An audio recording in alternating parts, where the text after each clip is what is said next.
This stream live for YouTube as well. So welcome everyone to the Liberty Block Live. I know we are running quite a bit behind tonight. Welcome everybody coming in from the Captain Phoenix channel. I know that we're really late, so I'm going to have to ask that you guys, if you guys are at home watching this, go ahead and please share the crap out of this video because I can't run the stream, run the show, run the switchboard, and do all of the Facebooking at the same time. As you guys might notice, I'm doing this by myself because of the endless technical difficulties. Dan, our co-host here, is not going to be able to join us tonight. So I threw something together so that we can actually get the show on and not actually miss a week. We will have this figured out for next week. So again, please share. I'm actually going to go ahead and do just a tiny little bit of that right now. If you guys can bear with me here just for a moment. All right, you know what? I'm not going to do that. No, it's too much for me to handle right now.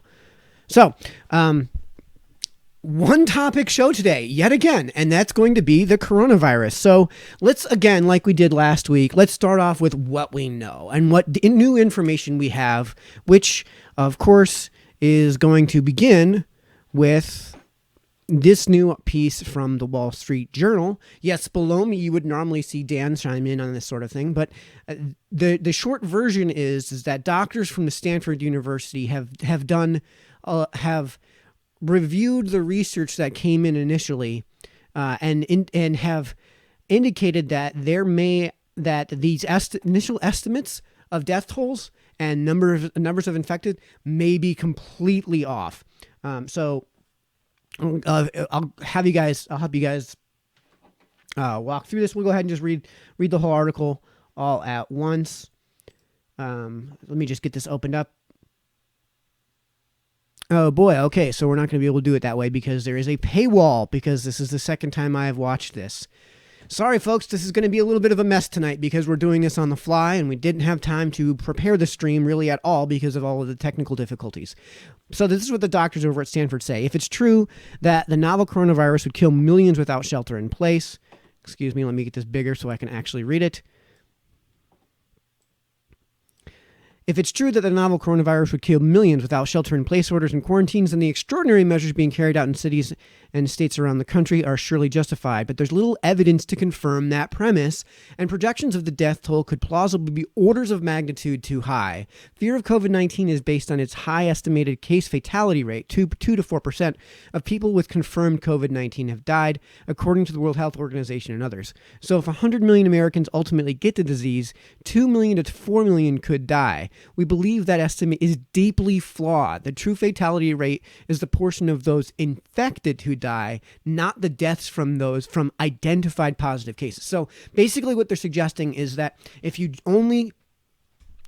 develop a death rate based only on the number of people who have been tested, you're ignoring the people who have been infected and who aren't showing up positive, aren't getting positive test results. So that means that with something like COVID, where your recovery rate is ridiculously high, you may have a situation where people aren't getting tested who have it because they don't bother to go get tested because it's so mild, right? You may have people who have already recovered and have built up an antibody immunity to it, which we'll get into in a minute. But the point is, if the pool of people that have it is well in excess of the numbers being tested like they're suggesting, then the actual death rate and the fatality rate is going to be much, much, much, much lower. And then if you extrapolate that out into your data, then the number of people that you would project to die may be way, way off, as they suggest here in terms of orders of magnitude. The latter rate is misleading because of selection bias in testing. So the selection bias is the people actually reporting. The degree of bias is uncertain because available data are limited, but it could make the difference between, excuse me, folks, I forgot to make that transition so you guys can see this. The latter rate is misleading because of selection bias in testing. The degree of bias is uncertain because available data are limited, but it could make the difference between an epidemic that kills 20,000 and one that kills 2 million. the initial estimate, of course, that the WHO is going with, which is that 2 million. If the number of actual infections is much larger than the number of cases, orders of magnitude larger, then the true fatality rate is much lower as well. That's not only plausible, but likely based on what we know so far. Population samples from China, Italy, Iceland, and the U.S. provide relevant evidence.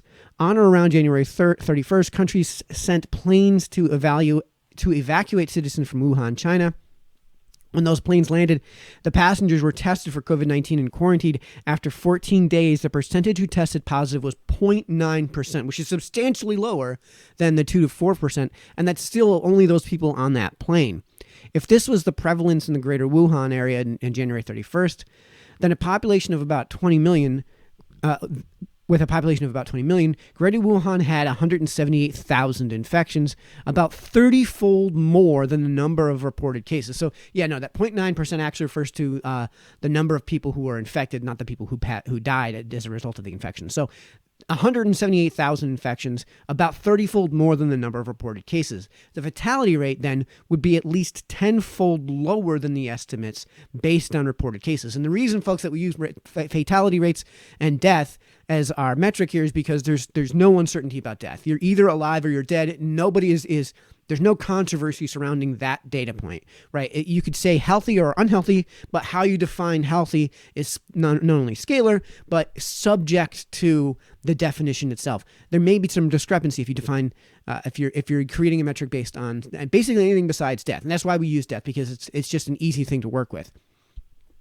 Next, the northeastern Italian town of Vo, near the provincial capital of Padua. Next, the northeastern Italian town of Vo, near the provincial capital of Padua.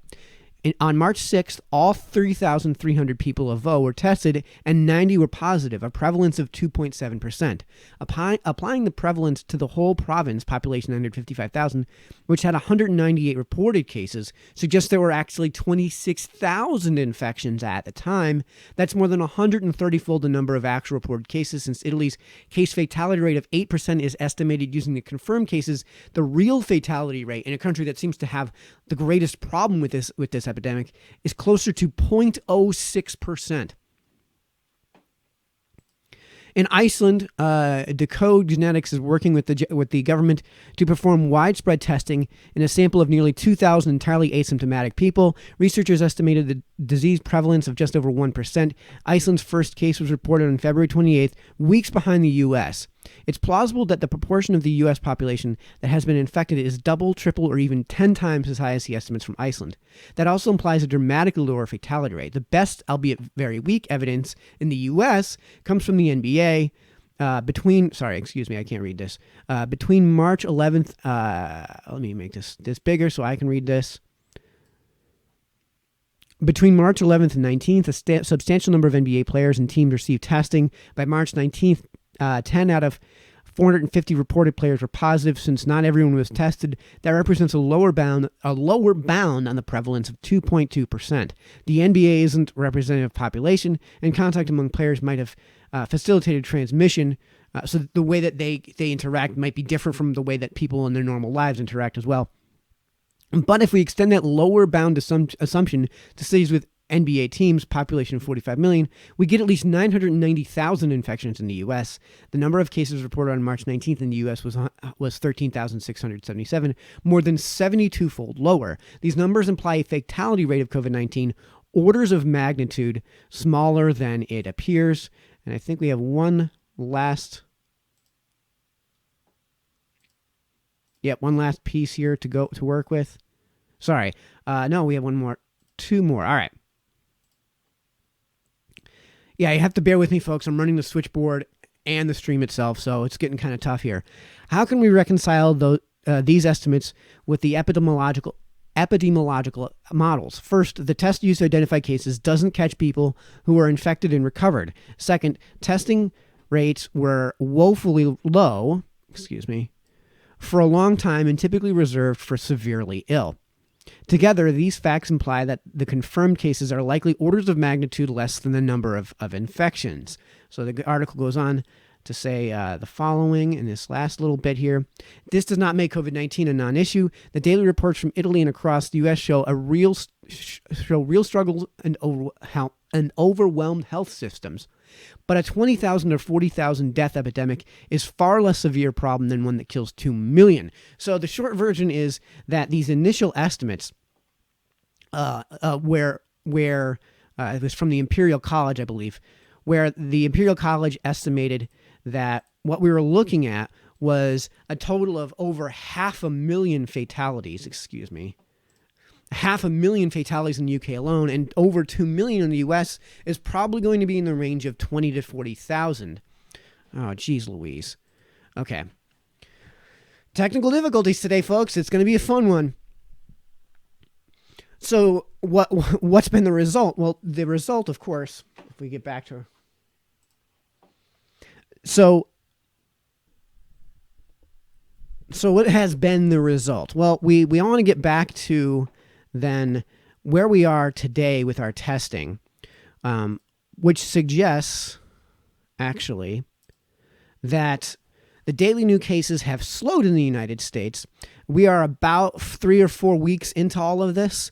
China in Wuhan, and when we went over this last week, was about 5 or 6 weeks in before you started seeing the type of slowing that we're seeing. So we're actually already ahead of the curve. So if we're using the modeling, the new information and the old modeling, we were expecting between 20 and 40,000 deaths, which is still substantially fewer deaths in the U.S., for example, than the common flu, than we experienced with the common flu over the course of a year.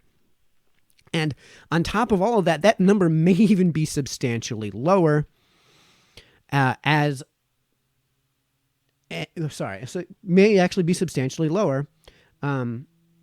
We're probably going to wind up peaking in about 2 weeks, and then we're probably going to see the daily totals, based on what I've seen from these sources. It'll probably start going downhill after all of that. So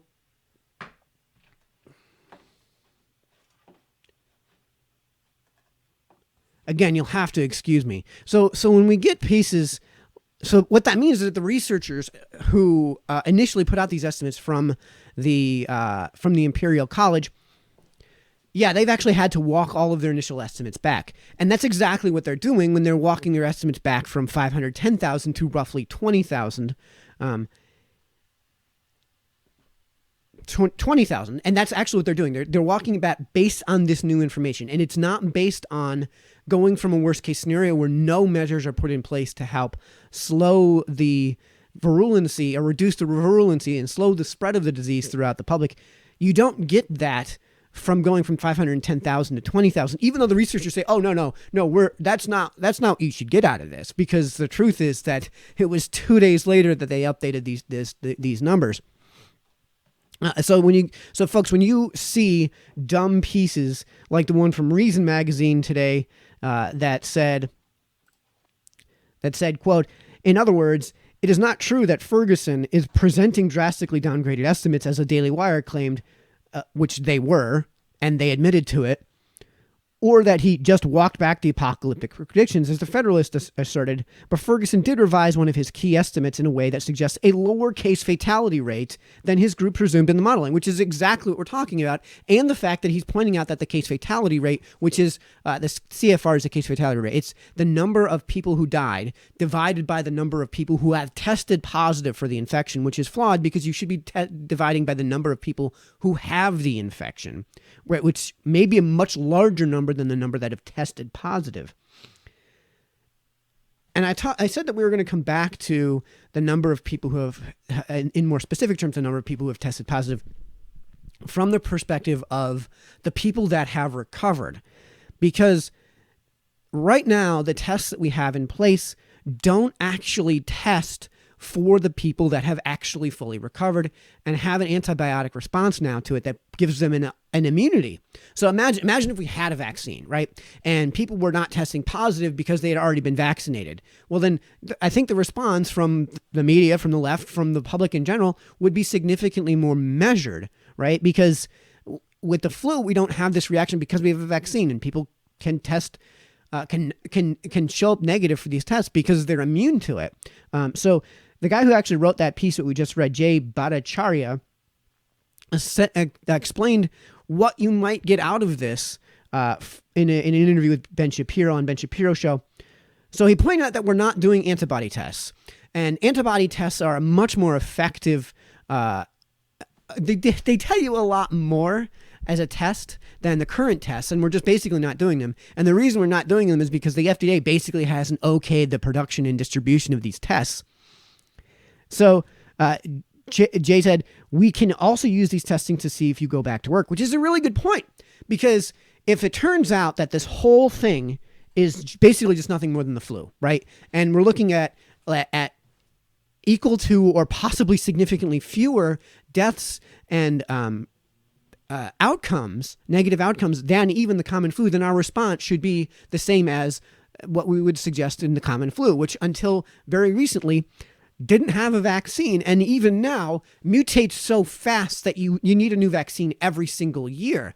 And the other thing is that these antibody tests, according to Dr. Bhattacharya, might actually be significantly more effective because it reveals so much more information at getting us to a point where we have a vaccine. And the time frame that he's talking about, it's a best case scenario. It's kind of the plans kind of have to align, but it may actually be that Easter Sunday that we can start bringing folks back to work.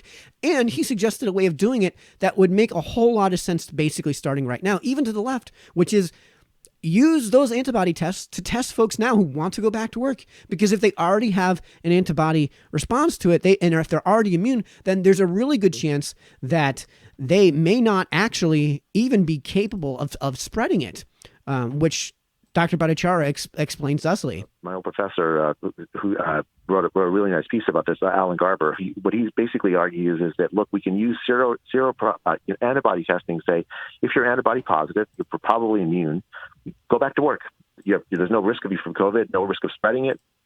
And so we can end the shutdown right there intelligently by systematically letting people go back to work who were not spreading the disease in any way, shape, or form. My old professor, who wrote a really nice piece about this, Alan Garber, what he basically argues is that, look, we can use antibody testing, say, if you're antibody positive, you're probably immune, go back to work. There's no risk of you from COVID, no risk of spreading it. And so we can end the shutdown right there intelligently by systematically letting people go back to work who were not spreading the disease in any way, shape, or form. My old professor, who wrote a really nice. So as you can see, excuse me, I got an echo here. So as you can see, there may actually be a method of getting people back to work basically today, let alone in 2 weeks, if we can get this antibody testing out, where you basically just have screening. And anyone who wants to go back to work, just go get the antibody test. And if you've already built up an immunity, which may well be the case, then you can go right back to work. And on top of all of that, all of this point is moot if what we have is a situation where, it's really incredibly mild to the people who are actually getting it, if they fit a certain demographic.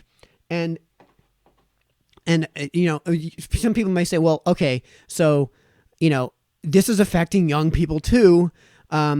Well, what are the results? Well, we actually have a whole bunch of research on that too. So we of course want to address the question of what are the actual effects of COVID on those who get it. So if you actually go by the research from the Oxford University, which had initial estimates that were far better in line with the estimates from Stanford were producing, and actually refuted the Imperial College's claims pretty much the day they were produced, what we actually get is a situation where your death rate for young people is unbelievably low, even if you use the flawed CFR, a death rate of 0.5%, which is significantly lower than what the WHO is going with, which is between 2 and 4%, and is possibly as high as what Italy's got is 8%. So as you can see with the caption here, patients with combined conditions had much higher CFR rates. Those with no comorbidities had a CFR of 0.9%. Critical cases of CFR of 49%. Critical cases had a CFR of 49%. No deaths occurred among those with mild or even severe symptoms. And what we're seeing is if basically you're under 50, you're probably going to be fine. And if you're at 50, then all of a sudden the numbers completely take off. And what are we getting from Italy? Well, according to the same research in Italy, there are several reasons why the CFR is higher. The age structure of the Italian population, second oldest in the world, highest rates of antibiotic resistance deaths in Europe. Italy tops the EU for antibiotic resistance deaths, with nearly a third of all deaths. Smoking also seems to be a factor associated with poor survival. In Italy, 24% smoke, 28% men. In the UK, for instance, 15% are current smokers, and those numbers are actually much higher than those in the US. And the real thing to get from all of this is that of all of the fatalities, 49% had 3 or more health conditions, 26% had 2 other pathologies, and 25% had 1. So for those of you who are good at math, 49 plus 26 plus 25 is 100%. So it may not be 100%, but it may round to basically 100%. So what is that basically telling us? Well, the short version of what that is basically telling us here is that if you're under 50 and you're in healthy condition, chances are you're not going to die from COVID-19. And there's a question of whether or not you need to be hospitalized. Well, if you look at the number of people who are being hospitalized, it's kind of reflective of those numbers. And do those people actually need to be hospitalized? Well, that's a question we need to answer. But the point is, we may be at a point right now where if the disease's outcomes are so mild that you have a sector of the population that can absolutely go back to work, then we may be able to do that, which actually brings us around to the thought experiment that I came up with, which is that of the sheep and the wolves. So I will put this up for you guys to check out. I don't have a way of posting a link right now, but if you check out my page, Michael Sinello, and go to the notes section, you can see the sheep and the wolves thought experiment. And here's just how it starts. But the short version is, imagine you have 100 sheep in your flock, right? And 70 of them are green, and the other 30 are divided between blue and pink sheep. And it doesn't matter how they're divided up, right? You have some wolves in sheep's clothing that sneak into the flock.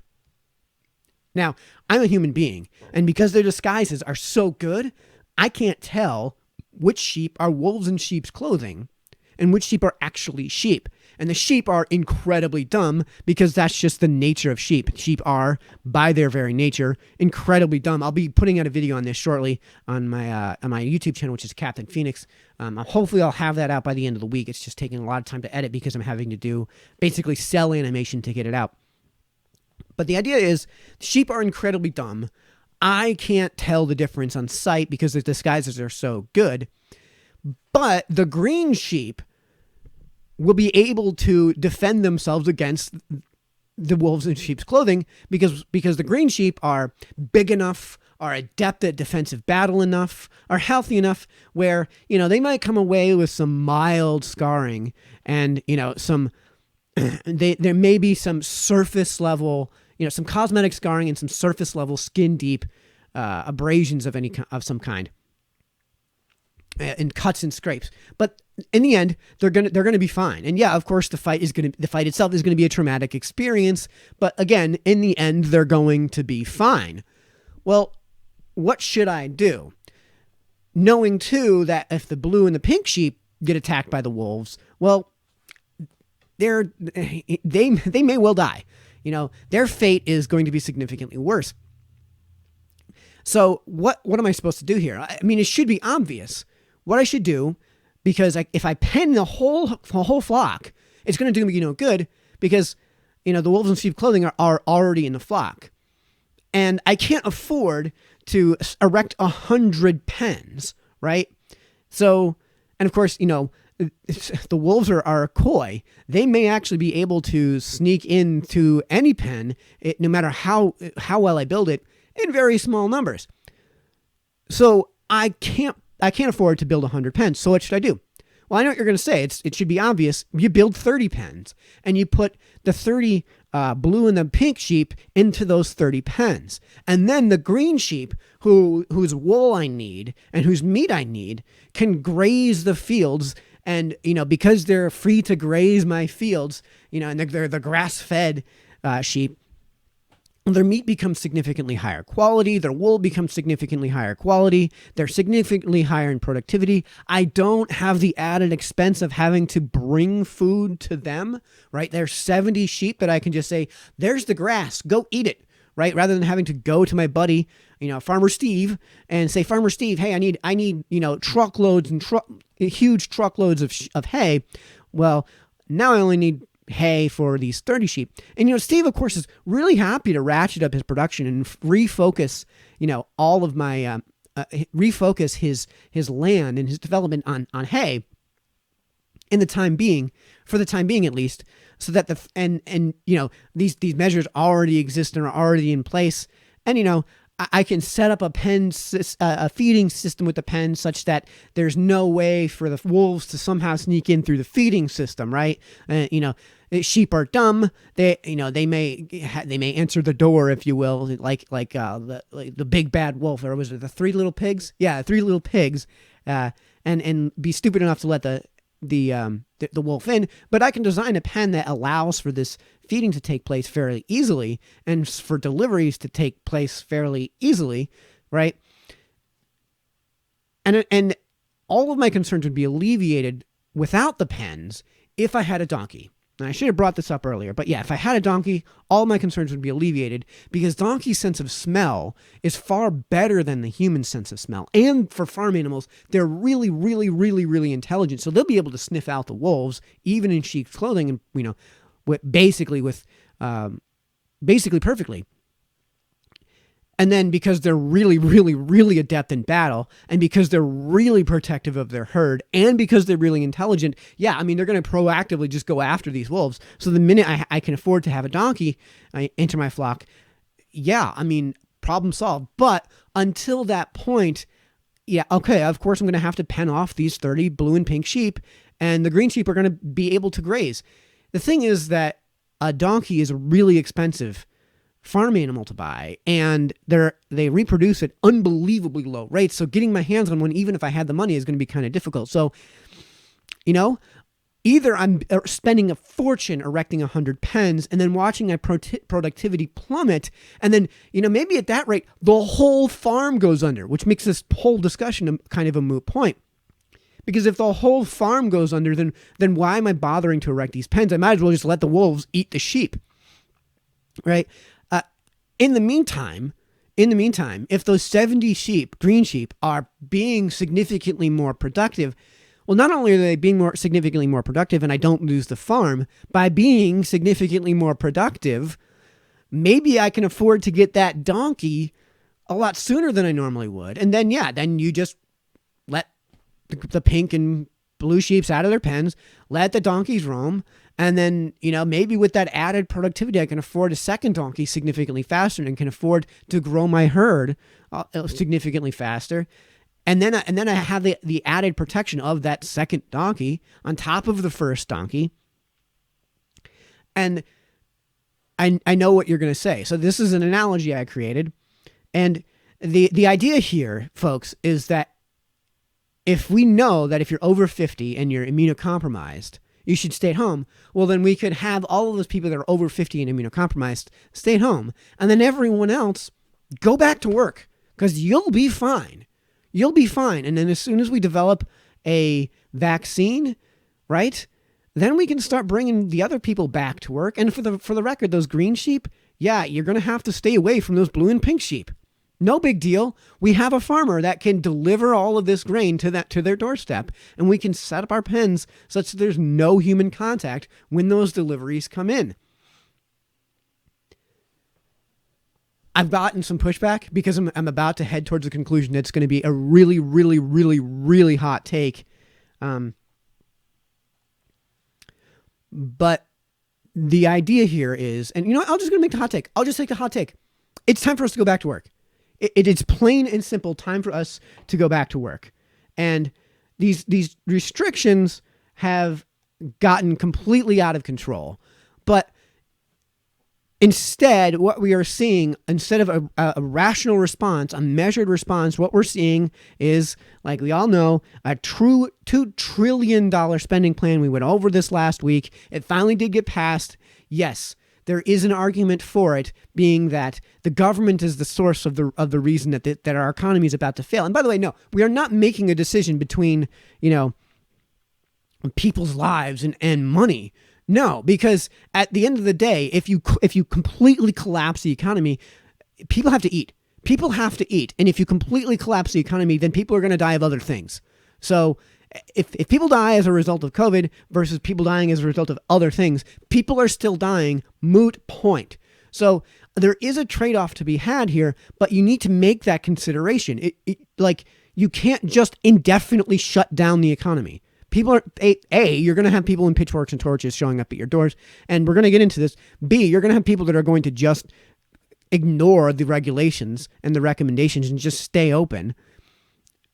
And then you're going to, and largely as a result of people saying, you know what, this isn't as bad as you're making it out to be. And everything seems to be indicating that this isn't going to be as bad as everyone's making it out to be. It seems to me like this is going to work itself out to be like a fairly mild case of the flu that is specifically targeting the old and those who have that are already immunocompromised. So again, if we isolate those people and let everyone else go back to work, we can be a more productive society. We may get that vaccine even sooner when we have that capital outlay that we're building towards, with the increased productivity of having at least those parts of the population that are comfortable going back to work. And of course, there's the added, hey, if you want to get sick, you're free to get yourself sick. Like, my body, my choice, right? Are we going to extend that logic to any other situation, or is that just a deflection out of convenience? So let's get back to that $2 trillion spending plan, because even what wound up getting passed, as we went over in our article, which again I would love to link, but we don't have a way of doing that right now. Yeah, we don't have a way of doing that right now. So we've actually gone over this on our site on thelibertyblock.com, but there's an awful lot of pork built into the already existing plan, and the alternative plans, of course, have not even been considered. And this is a serious consideration to be made, right? So one of the plans would be to not dole out all of this money because, okay, maybe you're going to argue that, yes, the government is at fault for the economic collapse because they are ordering us to not go to work. So one of the alternative measures you could put into effect as a response to all this would just be to completely, just drastically lower taxes, if not completely eliminate taxes, production side taxes, and switch over to a completely consumption-based tax system, right? Where you have a ridiculously low sales tax effectively. And then you can start just slashing spending like crazy, like eliminating whole departments like the Department of Education and dramatically relaxing regulatory burdens like those in the FDA that are preventing these antibody tests from coming to market in the way they would if we had a more unregulated market for those products and services.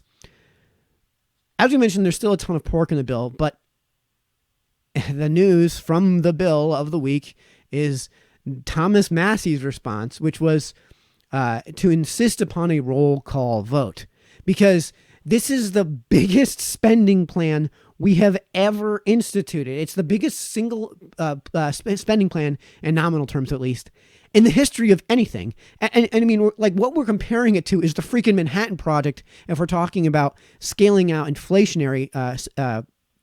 scaling this out through inflation, which of course was the biggest governmental expenditure for a single program in the history of anything to that point as well. So Thomas Massey's facing a lot of scrutiny because he called for a roll call vote.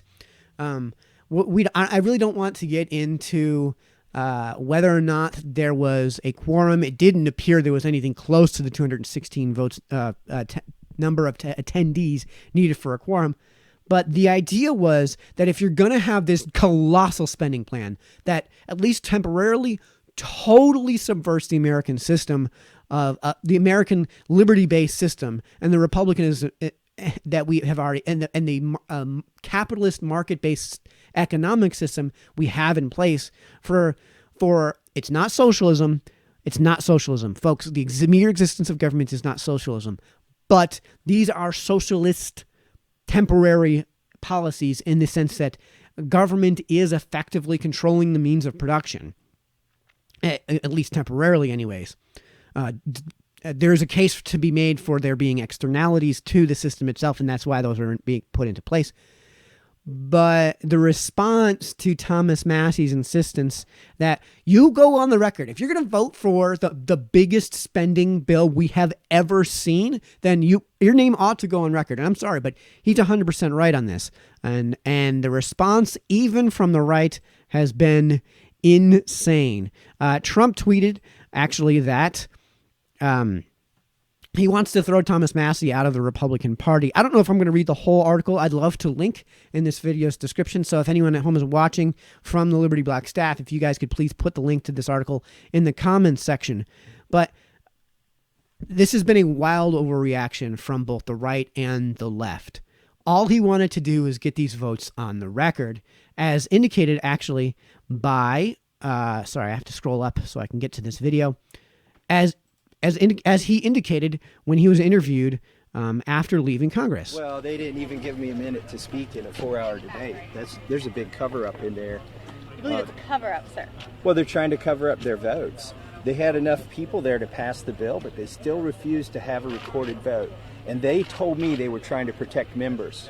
Don't you believe that that's the case? There's 435 members in a room that can't hold that many. No. They're trying to protect the members who are there from political ramifications. Sir, both sides of the chamber, your side as well as the Democrats, as well as the White House, have said that they didn't want you to do this. Why press forward into the bill that everybody agrees should be passed? Like I said in there, I came here this week to make sure our republic doesn't die in an empty chamber by unanimous consent.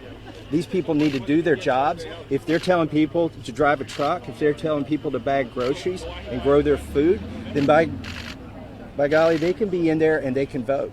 And that's what we did this week. They came, and you can see it didn't delay the vote any. They sat on their cans yesterday here. They didn't do a thing yesterday. They were trying to say this would delay it to have a recorded vote. The truth, if you're willing to report it, is they don't want a recorded vote. They don't want to be on record of making the biggest mistake in history. Well, they didn't. And of course, he got a whole lot of flack for calling it the biggest mistake in history. But I see what he's thinking. Not only is there a ton of pork in this bill, not only is this setting the groundwork for Pelosi to have, since this is the third bill that's actually passed in this measure, to have COVID-19 pork barrel bill number 4, which apparently she's already got on the books. It's just laying the groundwork for yet another spending plan, rather than considering an alternative, which is to just completely shred the government as it is right now, increase liberties and decrease taxation. Like, these businesses are going to have to pay these taxes at the end of the year, right? And if you just let them stay open and say, listen, I know you're going to take a hit, but in the meantime, you're going to not have to pay nearly so much in taxes. And people who are going to then, and by the way, this is going to help with hoarding, because if you're that dingleberry that's going to go out and buy a truckload to fill up your flatbed with toilet paper from the grocery store, if you're going to be that jerk, then we have a solution in place, which is that if you establish the consumption tax, it is going to discourage people from spending quite so much on that sort of thing. Like, you only need one 36-pack at most at a time, so buy the one and then go home. And of course, the other solution, which is a market-based solution, which resolves this much easier, is to just let the grocery stores charge $100 for either the first or the second. Let them gouge, because gouging is going to preclude hoarding. Right? It's going to limit the number of your packages of toilet paper that you're going to buy to one package. And we're going to get more into that in just a bit, because it doesn't seem the left quite understands the laws of supply and demand. So I want to get into what the public's response has been to all of this, because Thomas Massey is 100% right. This looks to be like a colossal miss. This looks to be like a colossal mistake. It looks like it's going to wind up just costing the taxpayers a fortune. And people have asked me, well, where is the money going to come from? Well, we can't issue debt, because who's going to buy the bonds? Right now, especially, who's going to buy the bonds? China? China's been the one buying all of our bonds, and they're not buying any bonds right now. The other way you could do this is with a major overhaul of taxation. And I'm sorry, but Laffer curve, if you quadruple tax rates, which is basically what we're going to need to do, because nobody's making any money, what you're going to wind up finding is that people that are actually making money and are already suffering from all of this are just going to go to somewhere where they don't have these tax burdens, and then you lose all of it. So yeah, Laffer curve, that's not going to help. So you can't resolve the issue of collections with increased tax rates.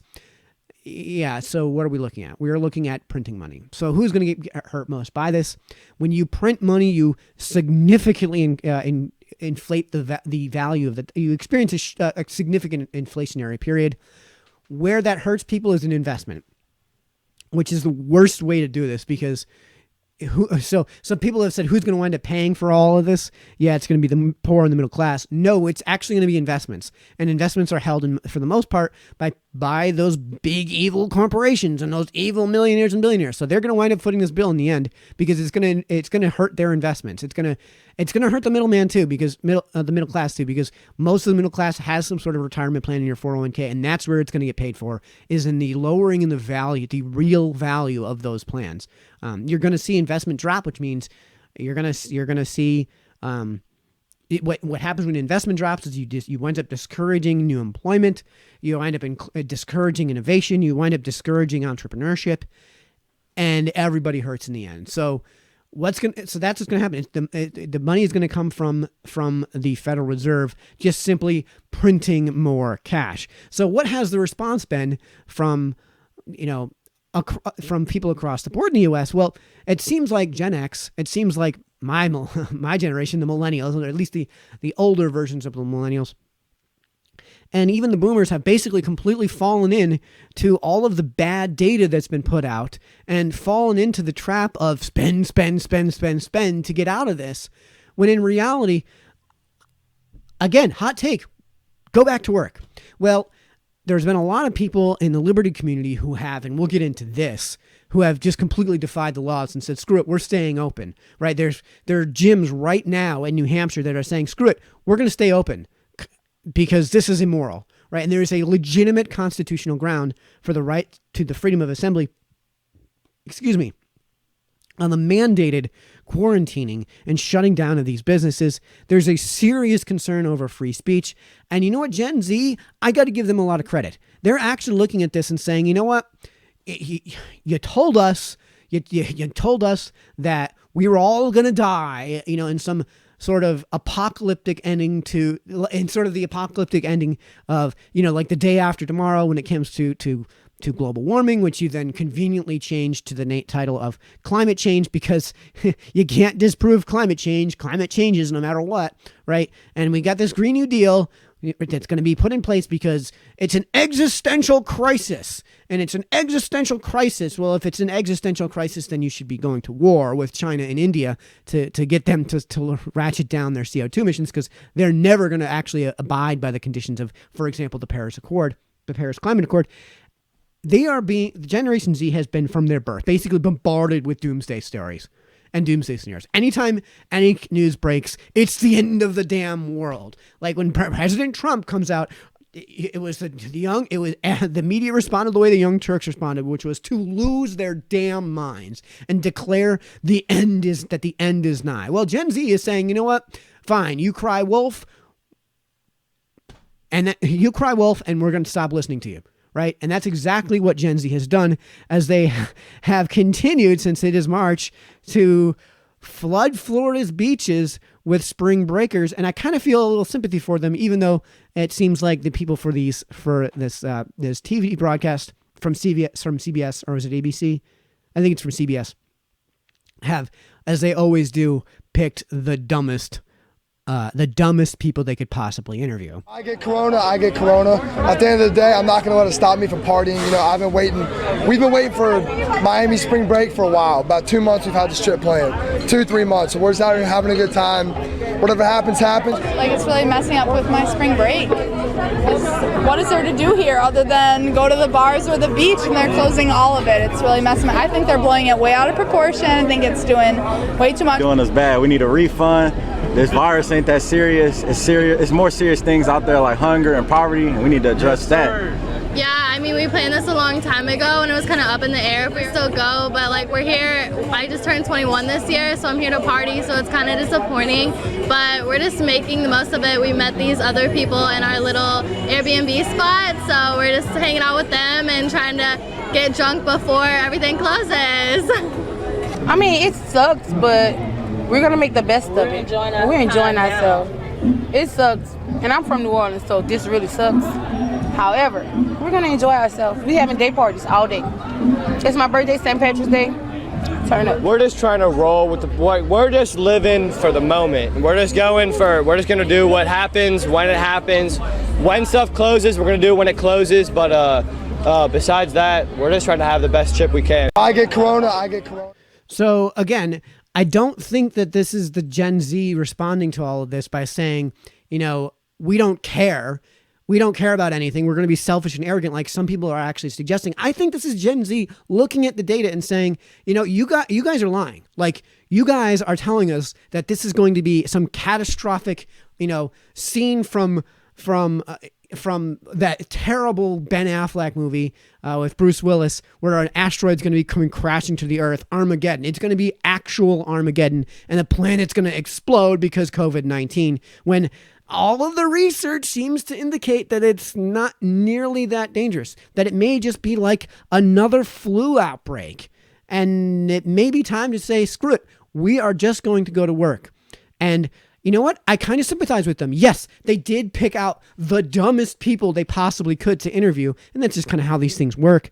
And yeah, this may not be the brightest thing in the world, but the point is that I think what's happened here is that the left has tried to say that you know, to Generation Z, they've cried wolf so many times that, and this is something we warned against. This is something that the folks on the right warned the left against, that if you keep, you know, telling us that everything is a doomsday scenario, at some point people are going to stop listening to you. And then when we have an actual crisis at hand, then we're going to get our people who are going to say, YOLO, fuck it, right? Like, we're not listening to you. You guys are full of shit. And we're going to do what we're going to do because it's not that big a deal. And to be honest, in this case, it sounds like it's not going to be that big a deal. I kind of sympathize with them. So we're closing in on the hour mark. I am so sorry that we were as late as we are. I really wish Dan could have been in here to contribute. It's been a bit of a shit show, of course, because I am trying to run the agenda, the actual stream. I'm trying to run the switchboard, and I'm trying to do, I've just given up on Facebook. So yes, unfortunately, we would love to start doing Q&A at the end of these shows, but I don't have a way of doing it this week. We will return next week with all the latest. We will be on time. I promise we will be on time at 7 p.m. Eastern, as we will with every Sunday. If Dan can't make it, then we will find a way to have somebody else on, because as you can see, I'm just not capable of carrying the show by myself. So again, I'm actually on my other channels. I'm going to be, if you check out Michael Sinello on Facebook, I'm going to be interviewing my friend Jody Gregorio, and we're going to have a discussion, we'll call it, on intellectual property. It's probably going to work itself out to a debate, but you know, I hope, because we're friends here, we can be civil and cordial. And if you want to get your mind off of, and if you're stuck at home and you're sick and tired of hearing about being sick and stuck at home, then you know, why don't you join with us? That's going to be on Tuesday. We are going to air at 9 p.m. Eastern on my channel on Facebook. So you can go ahead and check that out. Again, I'd love to put links in this video's description or into the comments section here, but just not going to happen. So until next week, this has been Mike Sinell with the Liberty Block. I hope to see you guys all next week. And until then, so long.